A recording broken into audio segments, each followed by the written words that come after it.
So it's already past time, but let's get started with the last session. The last session is on new issues to be addressed. So going forward, what are the things that we need to consider and discuss in relation to agile governance? So I will be the moderator in this session. Very nice to meet you all. The objective of this session is, as I have said, what needs to be addressed going forward. So let's talk about the future. And I have come up with 3 topics to be addressed. One is about automation of laws, AI and big data. Using those, how can we monitor how laws can affect people? So we will discuss some modeling methods to evaluate the impact of laws by leveraging AI and big data.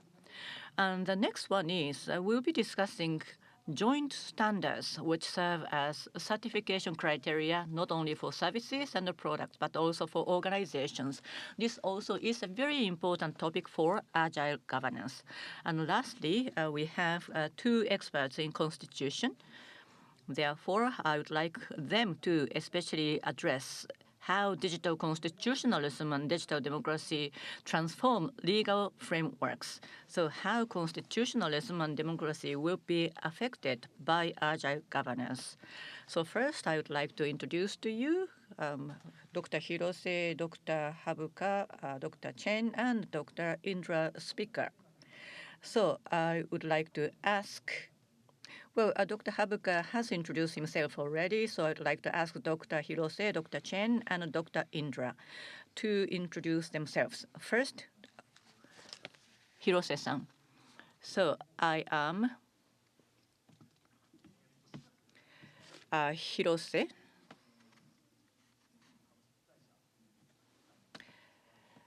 I'm from Center for Interdisciplinary Studies of Law and the Policy Graduate School of Law, Kyoto University, and I'm also from Japan Manned Space Systems Corporation. So I have an engineering background, and I think my knowledge and findings so far can probably benefit discussion so much. So I'd like to talk about that later on in details. Very nice to meet you all. Thank you. Now, Dr. Chen, please. すみません、英語です。My name is Guangwei Chen, and I'm currently from this February, quite new, based at Kyoto University as an assistant professor at the AI and Law unit of the Center with Professors. And I'm originally from Taiwan and a licensed attorney at law in Taiwan. But I spent last years in Germany for my PhD and just got my doctoral degree from LMU University of Munich at last year. So my research focus is about digitalization and democracy, recently doing the digital constitutionalism, which I will be talking about later. And I'm trying to do the comparative digital regulations in East Asia and have some dialogues with the EU models. Thank you. Dr. Speaker, please.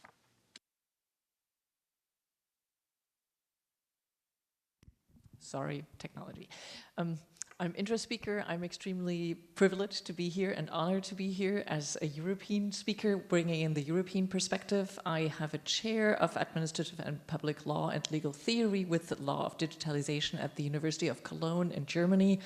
My specialization is in all sorts of regulatory issues with digitalization, as I have a background not only in law, but also in technology and law and behavioral economics.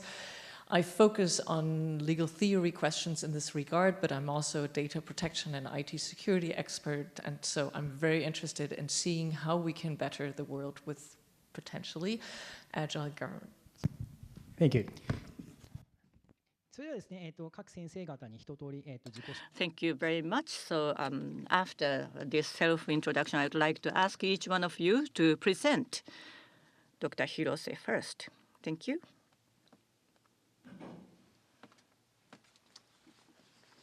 Thank you very much for this opportunity. So once again, I am Takayuki Hirose. From this April, I have been working at Kyoto University. And so far, aircrafts as well as railways. So humans and very advanced automated systems, how can they be safely operated? So such a big and complex system, how can we consider the safety of such system? How can we analyze such system? So that's the research area since my graduate university time. And also JAMS is a company I belong to, and I have been working on the analysis of especially the spacecrafts in this company. And there is a key word in this regard, which is resilience. Resilience to be attached to the system. This is going to be very important going forward. So I would like to talk about that. And today's main topic is agile governance and how this resilience is relevant to agile governance. I would like to talk about that as well. So first, I would like to talk about system and safety. And the key word here is resilience. I'm sure you have come across this term quite often nowadays. So let's take a look at the dictionary definition. Resilience means when you grasp the rubber ball that goes back, bounce back. And when there is a willow tree and it bends and then it goes up, goes back. So this means resilience. And in Japanese, it can be kaifuku ryoku. And this is applied to the area of psychology. When you have a stress, you can overcome that and then you can be stronger. So there are two basic definitions here. And as you can see, it goes down, dense, and then it goes back, bounce back again. So this is what it means by resilience. So to grant resilience to a system, to make it safety or safe, so there is a kind of a deeper meaning of resilience. C.S. Holling talked about that, resilience of a physiological system. That's what Holling looked at in the physiological system, an animal eaten by another animal or exposed to variability of the natural system. They live and they die and how they have survived. That's the area of research of Dr. Holling. And then Holling said that there are two terms, stability and resilience. Stability means, as you can see from this illustration, when there is a kind of external disturbance and you deviate from the original state, but it goes back to the original state. And this is what stability means. What about resilience? Resilience means it's not bouncing back to the original state. You are threatened by an external enemy, and then you are eaten, and then your survival is threatened. Or because of the climate change, a lot of the individual animals die. But then that state is kept for some time, but then another more ideal state is being found. And then you change to another state, and then you get transformed to another state when there is another external impact. So with the changes of the environment, you also change your state to come to a better state. So that is the ability called resilience here. So if you look at the ecosystem, the species that stay with the single equilibrium state, rather than such species, I think species that can actually change over time by adapting to the changing in the environment can survive better. So that is why resilience should be introduced into the area of engineering, and resilience engineering is the term used there. So resilience engineering, in this context, the aircraft or automotive operation, when you are operating systems, when there are variabilities, when there are external disturbances introduced, probably the ideal operation may not be realized, but then still you can avoid accident. And the least level of a state can be maintained and the operation can continue. So that is what is meant by resilience. So I think the best possible situation is resilience in the context of disaster recovery. So after the Great East Japan earthquake, resilience was a term often used. So when you think about that, you may think that it's recovery, but it's actually different. In the disaster reconstruction, when resilience is being exercised, March 11th, 2011, if you think about the recovery, it means that you are going back to the state before March 11th, 2011, but it's not that. So what happens is that you use the lessons learned to create a new city, or to give the city a new shape, that it will be stronger in the face of new disasters. That's the idea behind the changes that can be thought of as resilient. And this is the kind of image that we have in mind when we think about resilience. So why am I talking about this? When we talk about safety, it's often about accidents and the kinds of accidents that tend to occur. However, there are 3 steps to this. Sorry that I'm talking for so long. In the initial phase, there have been direct connections between accidents and their reasons. For example, the wind blowing away bridges, or pressure differences leading to metal fatigue, or in planes, or, for example, welding seams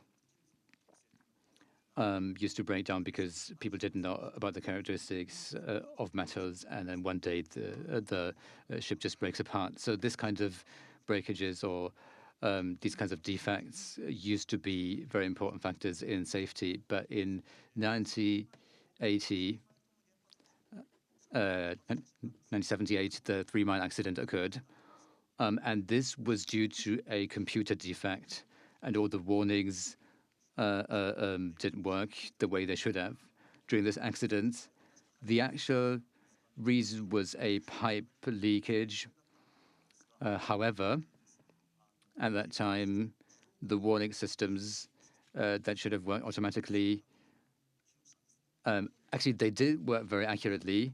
In the operator room, all these different warnings came up at the same time, and the operators saw 100 different warnings emerge at the same time.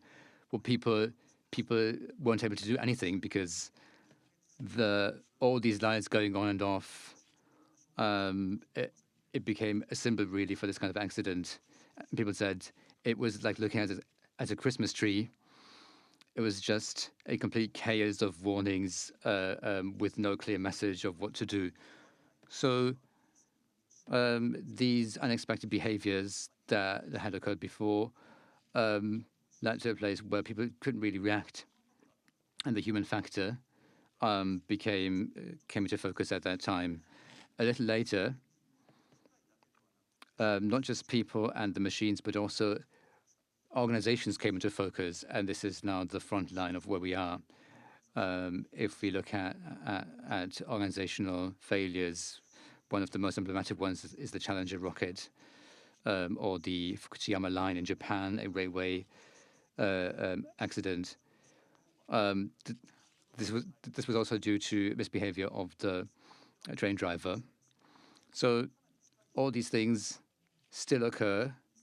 In 2018, the Boeing 737 MAX have had 2 major incidents in just 2 years. So the direct reasons, direct reasons are still sometimes of technical nature if it comes to automatic systems. And why couldn't the pilot step in? If you look at it, there is still this organizational failure, for example, management strategies or political aspects within a company. Those also play a role. So it used to go from just things breaking, then people causing incidents, and then also organizational issues or systemic issues playing a greater role over the course of history. And the way we perceive or model accidents and defects has also changed. It started with this domino model, where we said we have to step in at some point and stop the dominoes, and then we will go back to safety. However, things evolved from there. And I'm skipping a little bit, but there is the Swiss cheese model. It evolved even further. So that recently it's not just about people and machines, but also the environment and systemic factors. So the systemic has really become a key word over time. We're not thinking about individual machines or people, but rather about the whole system, how the system interacts, and may lead to failure. So this is where we're standing now. And this systemic perspective has also led to the rise of a new keyword, which is socio-technical systems. And this is now how we think about systems and how to ensure safety. And the definition is quite similar to what I said before. We're not looking only at people or machines, but all the different factors, work environments, organizational factors, human factors, and also their interplay. And traditional examples are these huge systems. And there are different characteristics of these kinds of larger systems. They are also called intractable systems because their safety is not just based on causal relationship. You can't just find the root cause and then say this is what it's due to.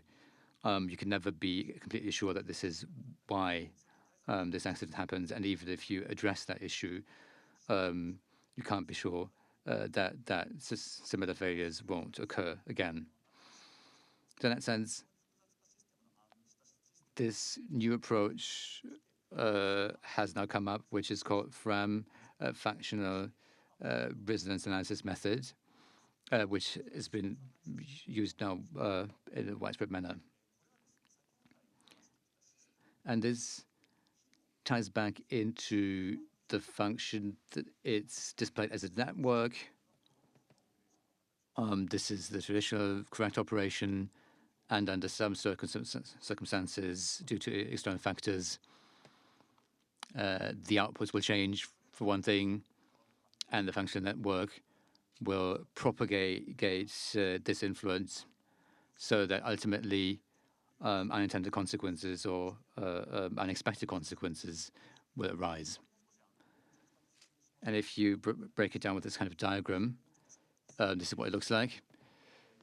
So I've been talking about socio-technical systems. There is an operator, there's the machine system. The operator does something, the operation is set in, and there are manuals, checklists that come into play. Something happens, and some response comes back, and this is repeated in a cycle over and over again. That's the idea. However, this person seems to be worrying, and the reason why they're worrying is because of all these different external factors, such as working conditions, and these are fluctuating. And this will lead to variations. So if you just apply the different methods that you had expected, things won't work anymore. So these socio-technical systems and their operations, what really is important here is these interactions,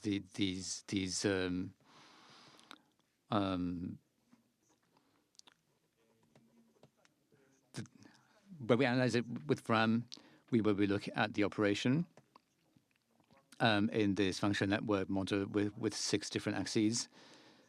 And then the external environment will shake things up. It will continue to shake, to jitter, and then the working conditions work back on it. So ultimately,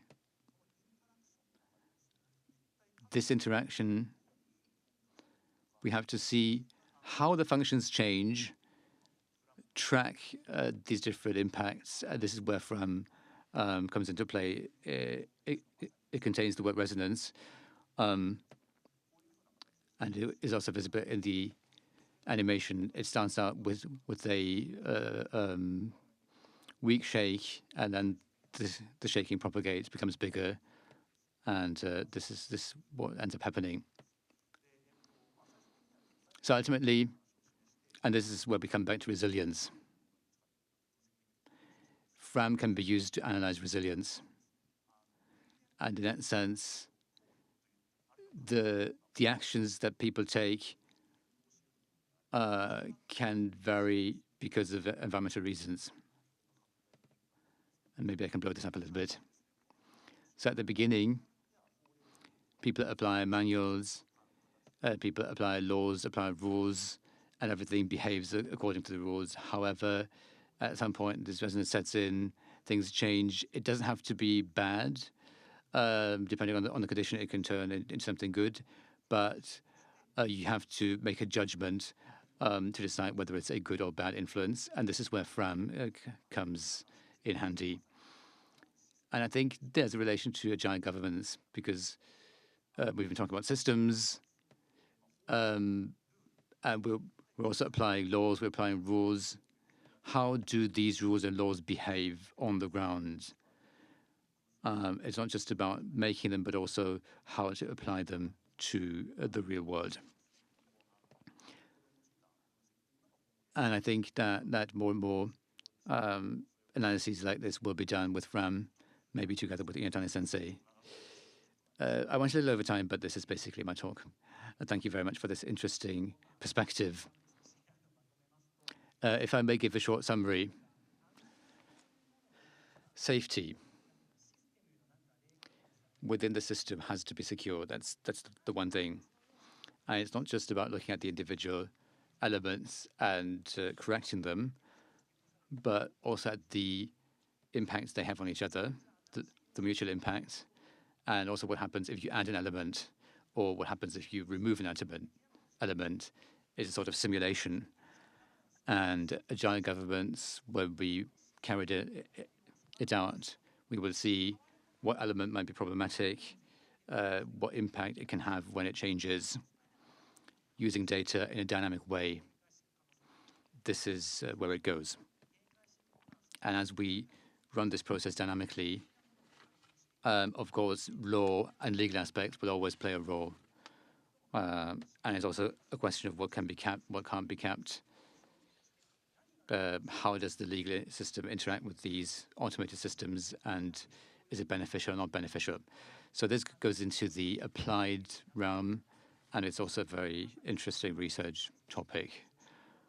How governance has to be designed when data and these analyses come into play, and we need a theoretical framework for this, and hopefully we can shed some light on this discussion. So let's move on to Haruka Sensei with the topic of joint standards.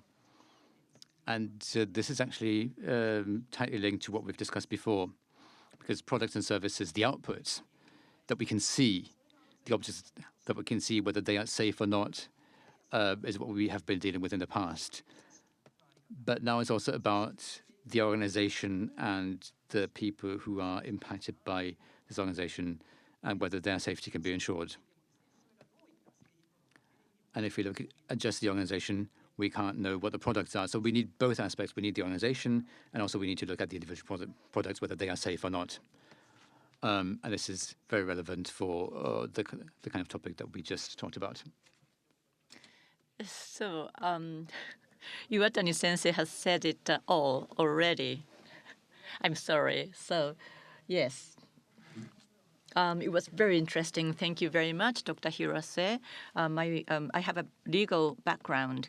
So a legal system, how can we make it more resilient? So that's exactly what I have been addressing.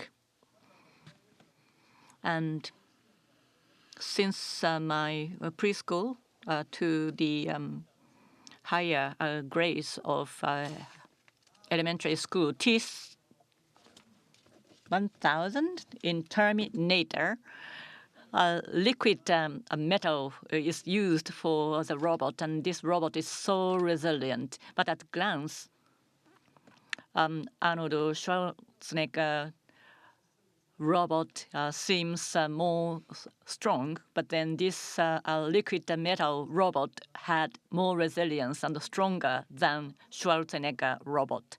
So anyway, so as Dr. Hirose said, Yes, these are the challenges. The environment is changing, and the system itself needs to be adaptive and change. Boeing, Max, the Fukushima railway accident. So in this era of AI, I think this is a challenge we really need to address. It's an essential issue. And systems themselves, how can we render them more resilient? And in the previous context, how can we make the systems more trustworthy? So trustworthiness means the state of resilience. So how can we make that happen?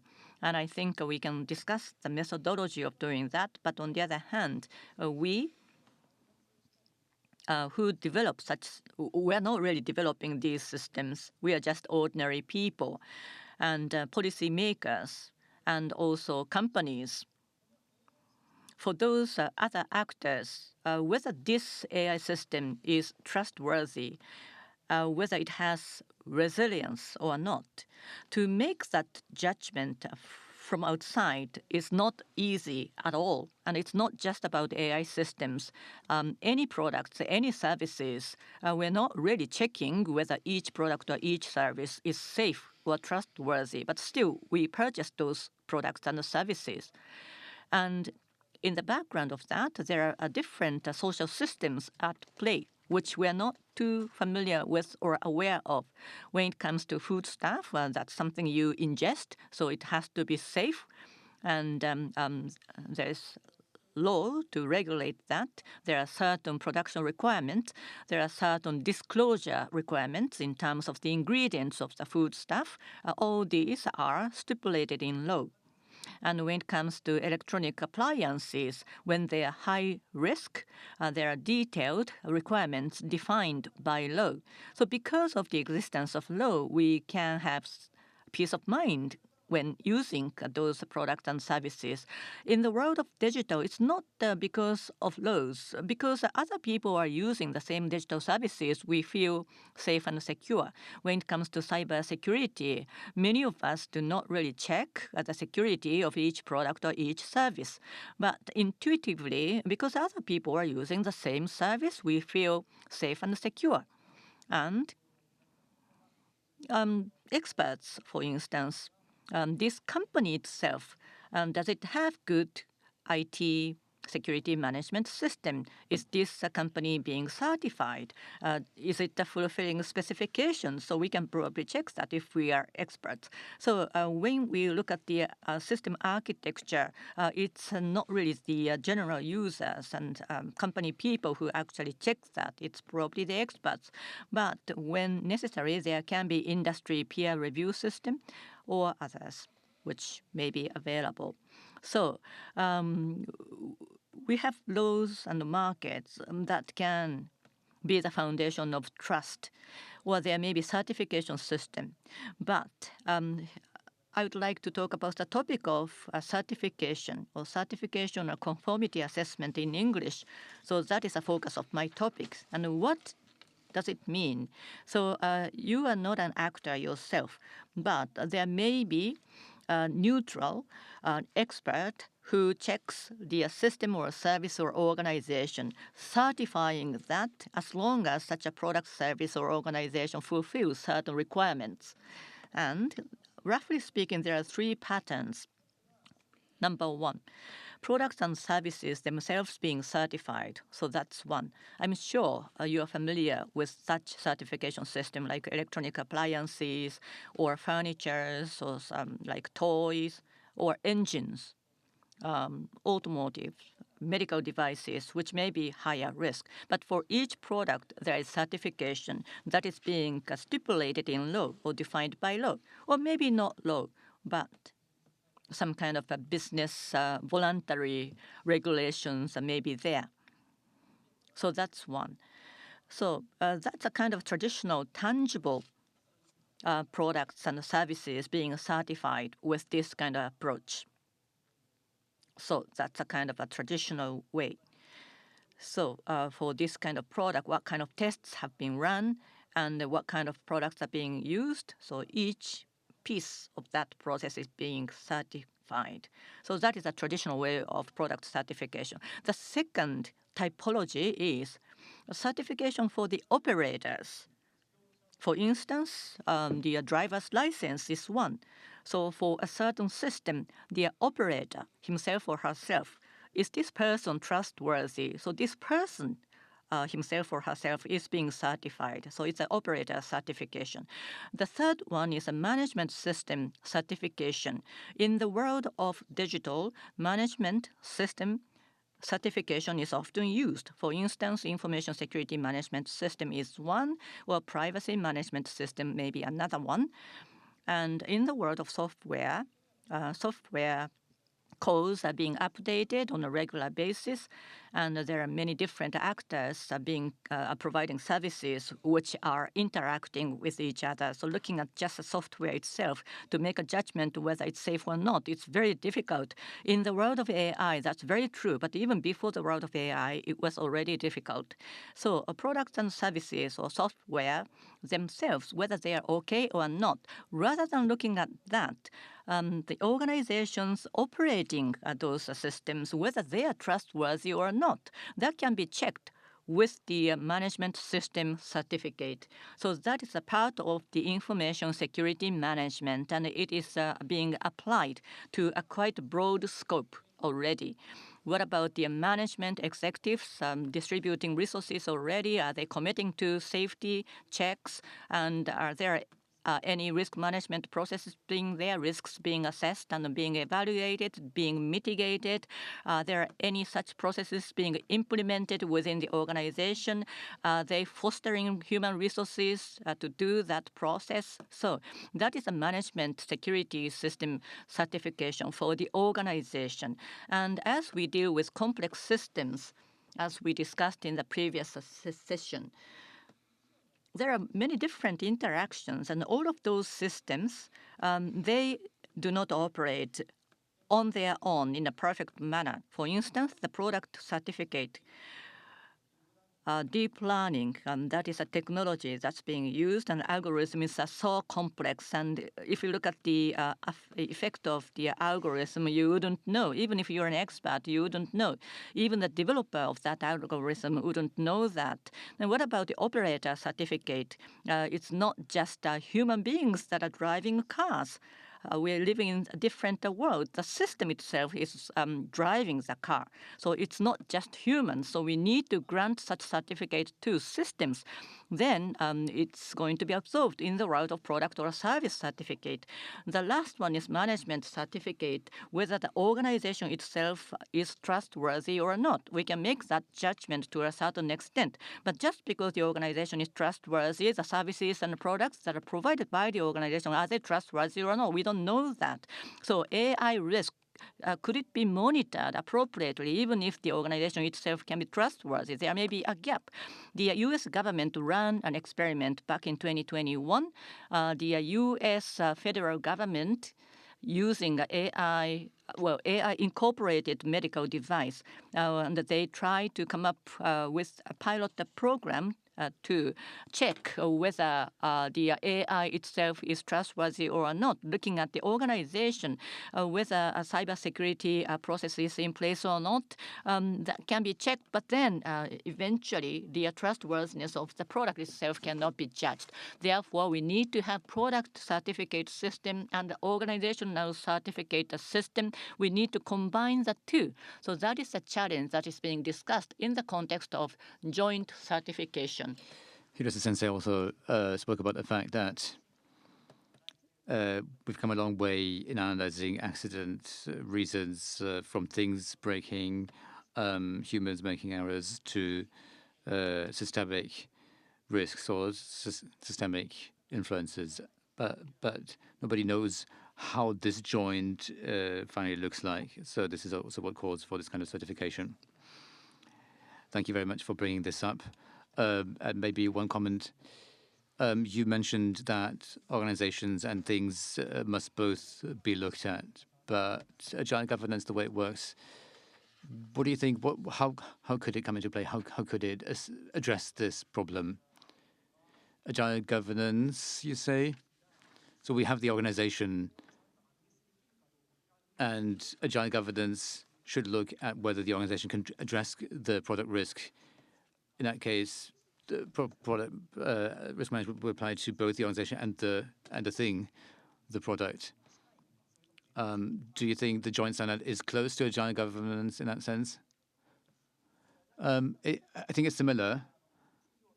Agile governance works on the organization level in order to make sure that we analyze incidents that are happening. Management can look at that, and then management can find out the way to best deal with it, not just blame people, but have a systematic approach to deal with the things that happen, but also with the systemic risk. So abstractly speaking, agile governance actually tries to do the same thing that joint certification tries to solve. So as you say, agile governance, if it's at the company level, it would interact with joint certification or would be quite close to that.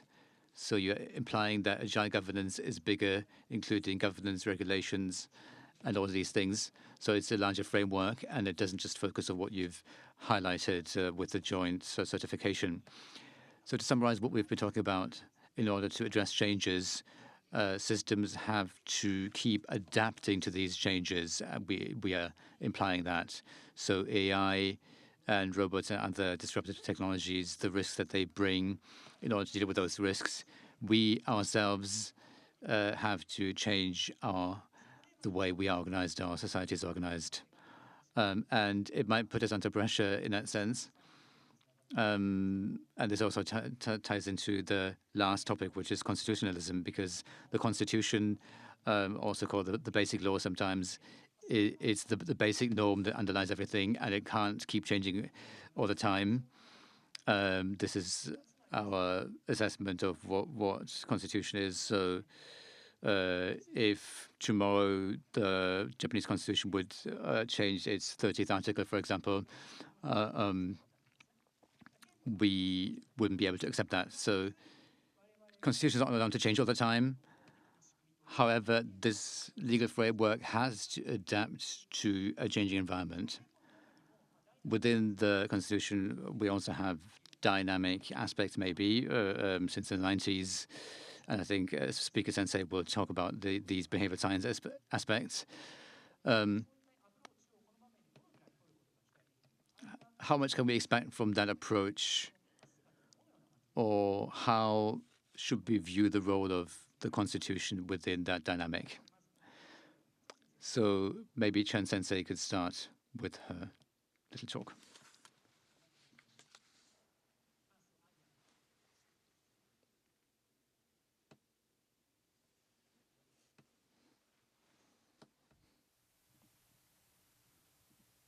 All right. Okay, so good afternoon, everyone. I might say that thank you for staying with us through this long day of sharp insights and agile discussion of agile governance. Today, I'll be talking about what happened when agile governance meets digital constitutionalism and whether they can become more than polite strangers. And I set the subtitle as mutual learning, contextual difference, and new possibilities. So, okay. I'll skip the self-introduction part because we've done that. And as I mentioned, I was trained as a lawyer in Taiwan, Germany, and now in Japan. So I tend to think a lot about how different legal systems engage with technology and governance. And part of my recent research goes into the digital constitutionalism, and I just came back from the DigiCon meeting in Florence earlier this week. So, and that's why I was drawn into this topic, to ambitious idea, agile governance, and digital constitutionalism, trying to make sense of the digital world, maybe in kind of different ways.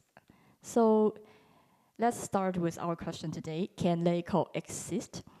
At first glance, they seem to be in kind of tension. One wants speed and flexibility, and the other insists on stable structure and rights. But maybe this is not a zero-sum relationship. And of course, I believe after today or these 2 days symposium, you are all expert in the concept of agile governance, but might be unfamiliar with digital constitutionalism. I'll just call it DigiCon. And so what is that? So we know that the basic idea of constitutionalism is constraining government power, and by doing so, safeguarding the people's fundamental rights. And this is the 101, or we say ABC, of the classic constitutionalism idea. However, in the digital age where we are now, we see that there are the rise of giant tech. We have GAFA and Elon Musk, and they are so powerful that the traditional structure of constitutionalism cannot ignore them. And they have big power and may threaten rights of people. So in these contexts, scholars are trying to face these kind of challenges. So there comes the digital constitutionalism, DigiCon. And it is a field that's developing rapidly, but still very much under construction. There's no single definition so far, and different scholars interpret it differently. Like sometimes as analogy, for example, saying that the self-governance must also follow the rule of law, like, for example, the Meta Oversight Board, and some as policy, like what EU is doing, just regulate them, constrain the power, and protect people's rights. This echoes the traditional idea that limiting the power to protect fundamental rights. But while the private power are also becoming the power that needs to be constrained, it is based on the idea that the giant tech has affected people's rights, people's autonomy, and people's dignity. And this is still, of course, controversial, and it's kind of the biggest gap across the Atlantic. And also, DigiCon, sometimes even as ideology. It's a broader understanding that includes all the constitutional discussion that tries to solve these kind of digital challenges. So what unites them, however, is this: the desire to limit power and protect rights in the digital age. In that sense, it builds on classic constitutional ideas, just applied to new actors and infrastructures. So in the DigiCon discussion, these EU developmental stages are also very popular. It shows that EU has come from the digital liberalism, then judicial activism, and then DigiCon. They are also discussing the fourth phase, which is global expansion, like Brussels effect. I will say that DigiCon I discuss here refers to the academic discussions using exactly the word DigiCon. So we can see that clearly these discussions highly rely on the rights approach. And it's no wonder because it comes from constitutionalism. And they have found that the rights landscape is changing. In the digital environment, we've seen that there are more ways to exercise rights, for example, through online expression and online participation. And there are more ways rights can be affected, like algorithm, profiling, surveillance, or manipulations. So, and there are new types of rights emerging, like data protection. So DigiCon discusses how normative systems may respond to these challenges. However, as you may already notice, in the digital age, or now the AI age, the risks are also connected. There are the systems of systems, and then comes the systemic risk. But the traditional ways of solving risk is more one-on-one, and how can that deal with the digital structure and with the interconnected systematic risks? Here we can say we find a way that the discussion of agile governments can help. And agile governments is trying to solve this kind of challenge. And yes, we found an intersection point here. So this is where agile governments start to sound attractive in these contexts. It's fast, adaptive, and works well in uncertain environments, and invites experimentation, soft law, and multi-stakeholder collaborations. Great buzzword. But the other way around, the discussion of DigiCon can also remind us something, which is, of course, agile governments still need to be constitutional, fit in the constitutional framework. Like, for example, this is not the only scenario, but if agile governance is used in public decision making, it still has to meet constitutional standards like rule of law, due process, accountability, and rights protection. So agility, yes, but not exemption from being constitutional. So I'll say here, DigiCon can offer something. It doesn't need to be against agile governance. Rather, it can act as a normative compass, helping ensure that agility stays anchored in democratic values and fundamental rights. This sounds really, I would say, perfect, I agree. But so now here's something I care deeply about. So most DigiCon discussions today are, I must say, still very EU-centric in terms of both content and the discussion community. Like, I was the only Asian face in the conference room last week, so it is understandable because EU has really a lot of digital regulation. They made a lot of efforts, which may be seen as a very concrete practice of DigiCon. But constitutional systems vary. We are also living in constitutional systems outside EU and here. So there might be or should be different approaches to DigiCon, even there is the Brussels effect. On the other hand, when we are saying that agile governance must be constitutional, there are also similar considerations. That said, when we are talking about being constitutional or protecting rights, what do we really mean? Being constitutional may also vary its contents in different jurisdictions. Also, rights may be understood differently in different systems, especially when it comes to how to balance the different rights, like data protection. For example, during the COVID, there are large digital surveillance systems from the government in Taiwan and in South Korea. But the decision was made by somehow quite democratic process. And at least by now, no constitutional court says no to that. Also, the majority really loved it. And this might be horrible for Europeans. So, okay. So, but also if we take the e-voting system as an example, in Germany, Bundesverfassungsgericht, the Federal Constitutional Court, kind of say no to the machine voting things because people cannot understand it. And while in Estonia, which is famous for being digital, the Supreme Court say yes, the e-voting is constitutional, following the policy or their national target to be an e-democracy. So while explaining the constitutional principles in similar wording as Germany. So the meaning of being constitutional and the meaning of rights may vary in different jurisdictions, in different culture, or we say constitutional culture context. And the other way around, we can also think about the situation of agile governments. For example, Japan's soft law tradition make it more comfortable with experimental governance. And in Taiwan, we have a relative flexible legal environment that encourage civic participation in governance innovation. So I think they both have some good conditions for agile governance. Meanwhile, in the EU or in Germany maybe, where rules are more formal and dense, agile governments may face stronger institutional resistance. For example, when we think about the EU AI Act, is that agile?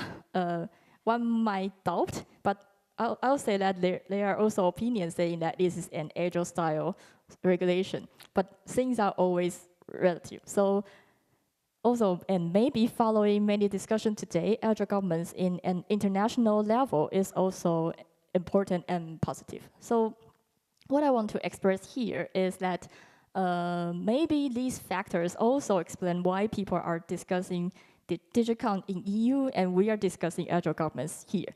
So, I mean, of course, not always. Agility is also a trending word in EU, but maybe not so popular in the legal research community.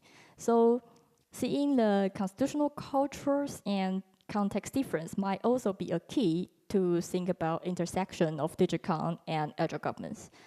But it's not always that difference. At least for now, we can already see some overlaps. And one great example is the regulatory sandbox. For agile governments, it's a tool for experimentation. And for DigiCon, it's also discussed as a chance to reflect in real time. So perhaps sandboxes are the spaces of coexistence. This might be a starting point of future research of this intersection. So, okay, to reflect, what I want to express here is agile governments can help address some blind spots in right space thinking of DigiCon. And DigiCon can offer necessary normative boundaries for agile practices. But it's also clear that the two frameworks may rely on different institutional logics, and I think that's okay, because these observations can serve as the path toward a more inclusive discussion in the future. Like you can see, there are still some common language using, and if we can take deeper look in the future and compare the discussion related, it might help. Also, from my point of view, they may coexist. Here are some takeaways for today, and I think these just are why my subtitle of this presentation is mutual learning, contextual difference, and new possibility. Yes, I still believe there are new possibilities. So first, I showed that although very valuable and influential, the discussion of DigiCon for now is still highly EU-centric. And second, however, from the standpoint of how we can make agile governments better, we still need to face the question of being constitutional. So here, the ongoing DigiCon discussion may give some reminders from the normative perspective. But third, I will say, if we step one step behind and look into the whole context, maybe there are more possibility when these two concepts interact. For example, a constitutionally grounded form of agile governments, or let's say constitutional agile governments, could be also one kind of practice of DigiCon. So they might coexist. So instead of asking which concept is right or better, maybe we can ask how can we learn across framework, across models, across systems, traditions, and regions. And these points help us to see the possibility of more plural and context-sensitive ways, which are beyond the current discussion. So thank you so much. I look forward to the discussion. Thank you. Thank you. Thank you very much. So that was very stimulating. So I myself has been working on the theory of agile governance and its relevance to constitution. That's something I have been thinking of, including that, there is a lot of overlaps. So constitution, its meaning and understanding in Asia, understanding of rights in Asia, that can be different from the perspective elsewhere. But as we compare these different perspectives, we can learn from each other. So from Dr. Speaker, how do you see agile governance and constitutionalism from the EU perspective, please?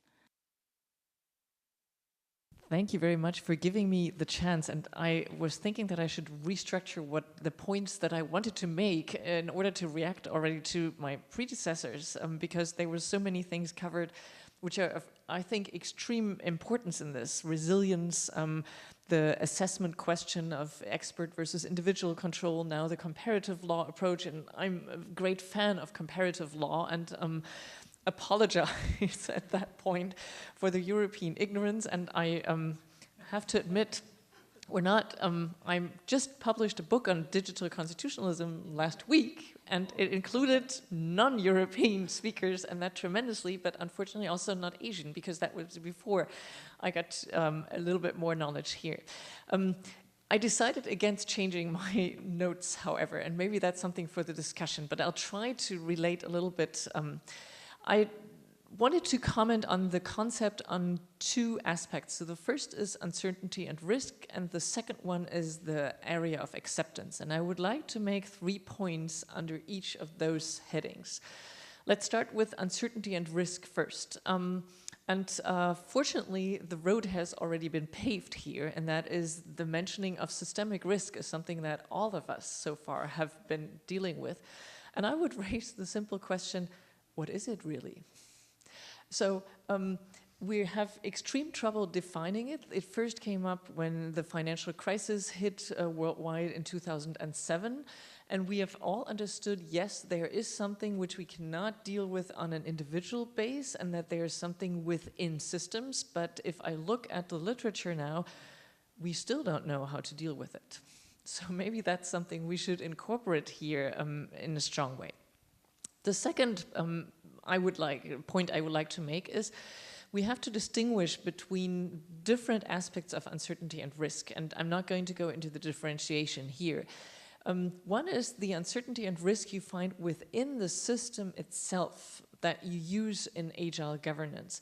And that is all we know already about big data, about AI, about algorithmic decision making. And that means basically we have a lot of interdependencies. And this is where the systematic or systemic risk approach kicks in, obviously. We have very few actors with a lot of power. Kuan-Wai Chen just pointed that out. Which means if we strengthen this by a conclusive agile governance system, we strengthen the power and we strengthen the dependency, which I'm a constitutional and administrative law person dealing with balancing of power means basically we are increasing our dependency and lessening our power and our individual possibility of change, which is not what agile governance wants, I think. So we have to really see at that. The other point, dependency here, is also that could be raised that particularly AI, but most of the profiling systems, even if they're not AI-based, have a very, very great historical bias. So they do not really open up much to innovation. So you might have the system that you have an innovative construct on governance, which uses tools which nevertheless do not enable on the substantial level much innovation. So that's what's within the system of such. If we now apply agile governance, then the application of that raises additional risks. And that is, we have a number of actors here, so we have an increased a multiplicity of actors. And that raises the question, how can we then govern the governing system? And there, again, you mentioned it all, that's a socio-technological system. So we have an interaction of technology and the social part of it. My point is always we need effective monitoring, and this is where lawyers have been extremely bad, actually. We're talking about sunset clauses and sandboxes, but my experience with EU lawmaking, which regularly has this kind of monitoring processes, is yes, the EU receives 150 pages of assessment and nothing happens. And that's the same with sunset regulation. Instead of doing a sound assessment, in the end, it's 3 days before the final session of the parliament, and then it's adhered to. So this is not really an effective monitoring, and this leads me back to the systemic risk question, because systemic risk is something which is ongoing and dynamic. Monitoring is ongoing and dynamic, while the legal system is static and undynamic. So this is a risk which is by applying a systematic approach into this system. What else can we do? And that is very simple. I think consider where the resources are going. Because the pictures which Dr. Hirose showed in the beginning were illustrations of how much money and resources went at certain times into technological developments, and not all of them were necessarily ones that were really, really proven to be functional. And this is something in the digital area I see as being a big problem, that we're not discussing that. We're taking everything as the narrative is, if it's digital, it's good. Which would be my little criticism on Estonia versus Germany on the e-voting part. But taking that aside. Second big area, acceptance. Already, I think most of it has already been touched upon, because President Seo said trust is an issue. And acceptance and trust go hand in hand. They're not the same, but they have very, very close links. And again, I have to reveal my background as a public law person, which means I'm looking at the situation of the state. And what we see, and I think Japan is fairly stable so far as I understand, but in the European system, we see that also in the United States. We see it in other big countries and players. We have autocratic systems which are very powerful. So establishing a democratically sound rule of law state and keeping that alive is my core interest. And so acceptance comes in. I would say from a, again, German lawyer perspective, the German legal system does not have acceptance as a legal principle. We have all sorts of principles, but not acceptance. And I think that is good so. But we do have it on a lower level, which means if you have certain kind of proportionality tests, balancing of interest tests, then acceptance as a second tier value might actually come into play. Again, the concept of acceptance as is systemic risk is super, super unclear, and even sociology doesn't really know how to define that. But I would like to take up one of the earlier panels, which was the human-machine interaction part. And I think this is a core thing in agile governance, that you have to create an environment in which this functions. And this, in the end, will then also lead to further acceptance. And this comes to the question, also again raised already, legitimation.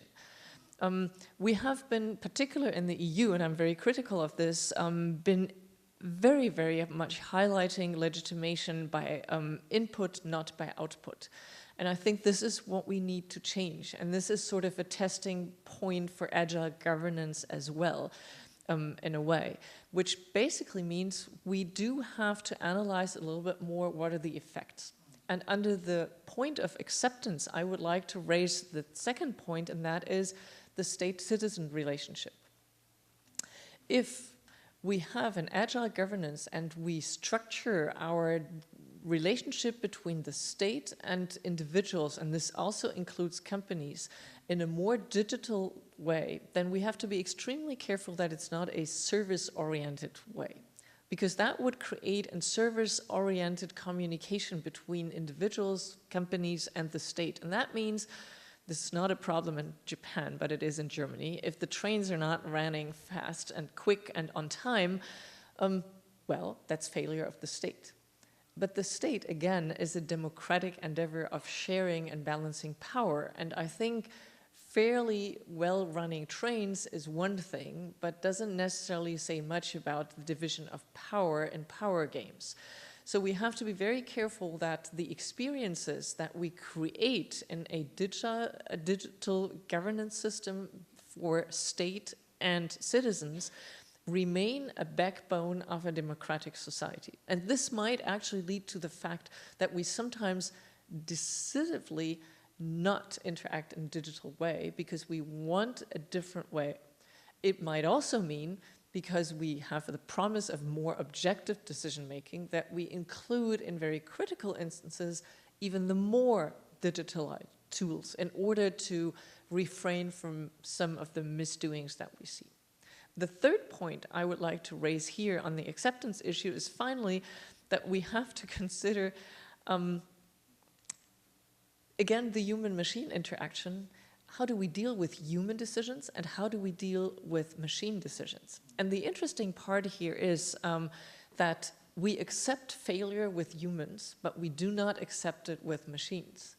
So if the train is running late because someone had a personal issue and apologizes for this, and I know that the culture of apology is different in the Western, in the Asian culture, this lets us deal with a difficult situation much easier than if it was a machine. And there have been the first studies already that if the AI says, I'm sorry, I don't know this, rather than saying, I don't know, or saying whatever, humans tend to visualize the AI as more human, which of course is ridiculous if you come to think about it. But that's not the point I want to make here. My point here is that we have to look at how much failure, wrongdoing, mishap can we accept if there are humans involved, or if they're in a more digital governance system, more machine decisions? And this again leads back to the question of what type of decisions do we really want in a democratic rule of state law? Where do they want them? And I would like to close really with two last points, and one is that we do have to consider, where is digitalization good? Where does it serve our purposes? And where not? And we're free to decide where not. And the second is, we do have to take responsibility, and we have to take responsibility within the system serious, so that we know who is in charge. And that's the entire idea of democracy, really. Thank you. Thank you so much. I think that was very clear. And you also showed us very clearly what the standpoint of the EU and Germany might be. I think we have more than 5 minutes left. So let's discuss among the panelists. And one aspect is the things that Ms. Chen and Ms. Speakers talked about. The dichotomy that emerged was people. How do you understand about people? So the translator is now don't work. Okay, so now let's speak in English. So okay, so I think the division between the Professor Chang and Professor Speaker is the points of how do we understand the human beings. That is a very important point, I think. Or so, for example, yeah, actually, maybe I hope so. Usually Japanese. So, and I often think that I can't completely understand the concept of, for example, individual, because always I remain the feelings. I'm always in the relationship, and I don't have any essential identity which can not be changed, or which, how to say, should be the core of myself. So, for example, in the Eastern Asian tradition, there is the kind of the word, traditional word. So the best, the most, I'd say that the best thing is the water, living like water. So we have to adapt the environment and continuously changing. So that's the life. So, but I think the European way is a little bit different. So try to control by the will and duration. So this is a completely different attitude.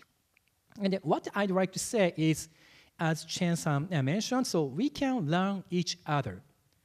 So, for example, yeah, maybe there is a risk to absorb the individuals into the relationships, and which sometimes seemingly lead to the kinds of authoritarianisms, right? That is the concern, maybe, from the viewpoint of individual democracy. But from our viewpoint, if you persist in the individual concept of individuals or analytic their analysis, then, as you mentioned, correctly mentioned, you can't address the whole systematic risk. And so, for example, how to respond the systematic risks? Yeah, we continuously respond correctively to the problem. That is a point. No only one can resolve the problem. And so we have to, correctively address the issues. And of course, the response is not perfect, not always imperfect, because we can't understand the whole picture always, right? So the continuous, the changing and the continuous response is a key in this context, and which reflects the idea of agile governance.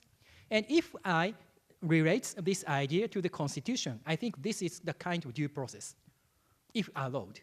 So because we need a kind of procedure or kinds of, institution which actually allows or incentivizes or motivates to control the risk collectively and appropriately. So that is the kind of our understanding. So, we know that we may miss the point, or we may ignore, or we may harshly rush to the, to say that, this is the systemic problem, so there is no one responsible or something like that. Yeah, seemingly that things may happen.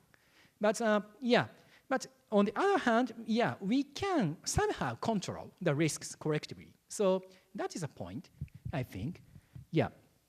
But you are very correct. So I think there is the kind of difference, and some point may be really dangerous for the European people.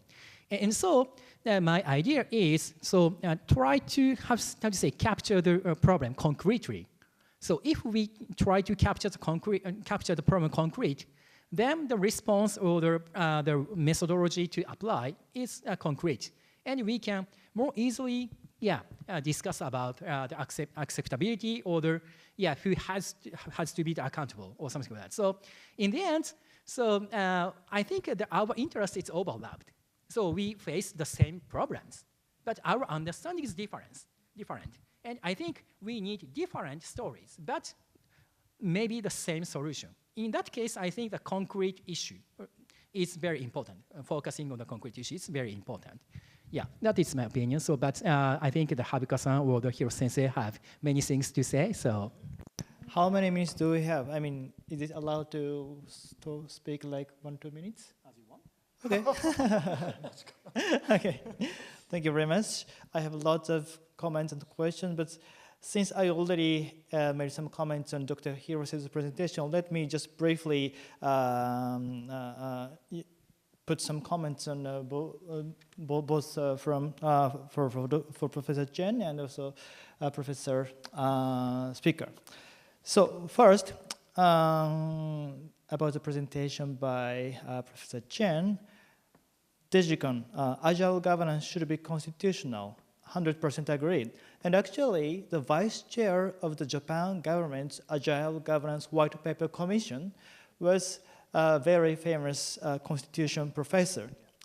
And we addressed that agile governance should be constitutional and regulation should be goal-based or outcome-based rather than rule-based, because the ultimate goal of the regulation is to achieve certain goals, and that goals must be constitutional. So I believe that we are on the same stage. That is my brief comment on your presentation. And point two, about Professor Speaker's presentation, I really loved your explanation, and I love Europe, and I study a lot about European laws. And I understand that actually EU law is also trying to be agile and multi-stakeholder. And just as you raised, the first point is uncertainty and the risk, and the second point is acceptance. And in the Japanese Agile Governance White Paper, there were two main pillars. One was agility, and the second one is multi-stakeholder. So I think it almost aligns with what you raised. But how to implement both pillars are very difficult, because agility and multi-stakeholder already have some trade-offs. If you want to be more agile, you may want less stakeholders, and vice versa. So how to balance it is a question, and each nation is struggling with that balance. EU may be probably more in a rule-oriented approach, and Japan is trying to be more agile, but the concept of agile governance hasn't fully incorporated in the actual policies. So we both have challenges, and I think that is why it is extremely important to continue the dialogue between the EU and Japan. And thirdly, this is my question to all, but I know there's no time, but my question is, now the global discussion on technology governance is dramatically changing. Until 2024, it was mainly the agenda of human rights or democracy, but from this year, it became more like economic competitiveness and also national security. And there are very different paradigms. I mean, if you talk about human rights, then we discuss how this machine should be safe, but when it changes to the national security agenda, suddenly, including the AI Act, they are just exempt, and you only think about how to protect our citizens even by using technology, attacking the other nations. And there are completely different paradigms. So how the democratic systems can find the best balance among national security agenda, economic growth agenda, and human rights agenda are a big question. And so far, I have no answer. Thank you very much. 英語でいいですかね、じゃあ、私も、はい。Okay, thank you very much for very interesting talks, and please let me share my comments from the perspective of resilience engineering again. And generally speaking, the system requires some variabilities to be resilient. In other words, the system need to make themselves, so to say, unstable in a good sense. So, and in terms, from this perspective, the approach of zero risk could be very irrational because in the field of the safety engineering, the main approach to enhance the safety is to find out the root cause of why things go wrong and eliminate them as much as possible. But we often learn many from why things go wrong. So when we try to find out and eliminate them as much as possible, the safety could be enhanced to a specific point, but when it is done completely, we will lose the source of learn. So that's why making the zero risk is actually ideal, and I think it is a good thing if it is realized or achieved. But on the other hand, it's not enough. After the source of the learning is lost completely, the system would stay in a very stabilized state. And the theory says the system will die. So the system, if the system stay in a specific state, they can be very strong against that condition, but the environment will change all of a sudden, and the system could be very vulnerable to such kind of changes. So we need to make systems more unstable, and that's why I heard the keyword of the zero risk sometimes in today's sessions, and I think it's a really important point. This is the point of my today's sessions. Thank you very much. Thank you. So in that sense, I think so this is at the conclusion of remarks. So in that sense, the better attitude is not to rush to the seemingly right answer. So just try to continuously pursue the changing answers according to the situations, maybe. And as a lawyer, we like to address such kind of institution which allows us to such activities. That is, maybe we can mutually learn from our experiences. Okay, thank you. So this is a close remarks of this session. Thank you so much.